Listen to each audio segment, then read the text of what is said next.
On est persuadé qu'à terme, quelque part, on verra disparaître l'usage traditionnel de la souris avec les différents menus déroulants.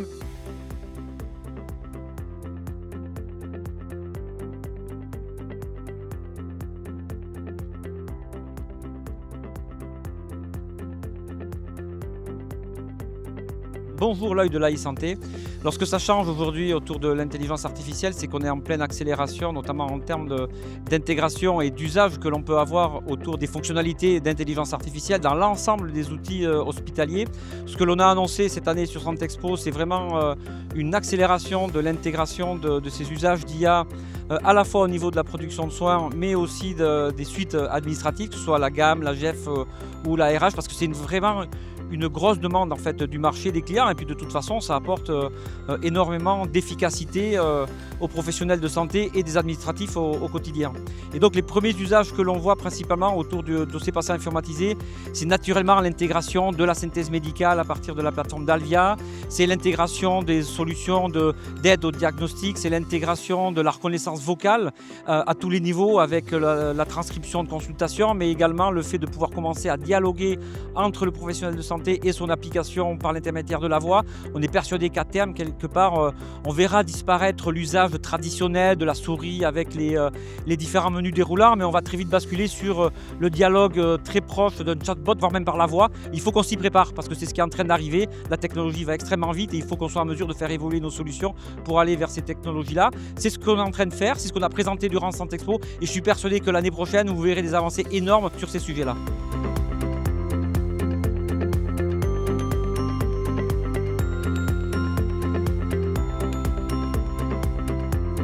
En fait, quand on parle d'intelligence artificielle, la source de tout ça, c'est quand même la donnée de santé. Et donc quand on commence à travailler autour d'algorithmes, d'IA, pour tous les usages qui peuvent exister aujourd'hui, en fait, si on n'a pas de la donnée de qualité bien structurée, en fait, on n'arrive pas à apporter vraiment le bénéfice de l'intelligence artificielle. Et donc le constat que l'on fait, c'est la façon dont les systèmes d'information de santé sont conçus aujourd'hui, avec des bases de données qui sont hétérogènes, qui sont propriétaires, avec de l'interopérabilité, qui ne veut pas forcément dire la même chose entre les différentes applications, on ne va pas y arriver. On est obligé de changer de paradigme de conception des systèmes d'information et de faire en sorte que la donnée de santé soit au cœur en fait, de ces systèmes d'information. C'est ça qu'on appelle en fait data-driven ou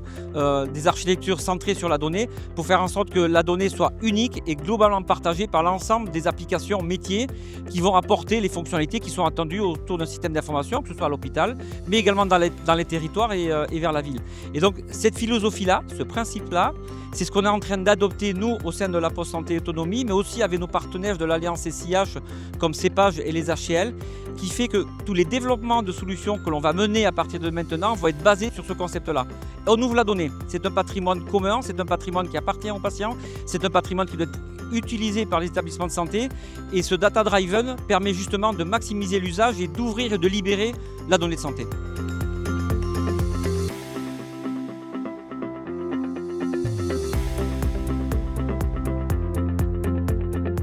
En fait, quand on travaille sur ces nouvelles technologies, sur l'IA, il faut avoir de l'ambition, mais il faut rester aussi lucide et humble. C'est-à-dire que les évolutions, en fait, elles ne peuvent pas être portées par un seul industriel, quelle que soit sa taille. Et donc, il y a énormément d'acteurs de terrain dans notre écosystème de la santé qui sont très performants sur ces sujets-là, qui sont parfois beaucoup plus agiles que des entreprises un petit peu plus importantes. Et donc, on a obligation, de notre point de vue, de, effectivement, nous, travailler sur nos propres modèles. C'est ce qu'on fait parfois avec certaines solutions autour de Dalvia, mais surtout aussi de travailler dans un environnement très écosystémique et de fédérer un certain nombre d'acteurs pour travailler avec l'ensemble de cet écosystème pour pouvoir apporter ces usages. Et donc pour nous, c'est déjà une conviction d'intérêt général que l'on porte par rapport à cette accélération d'innovation.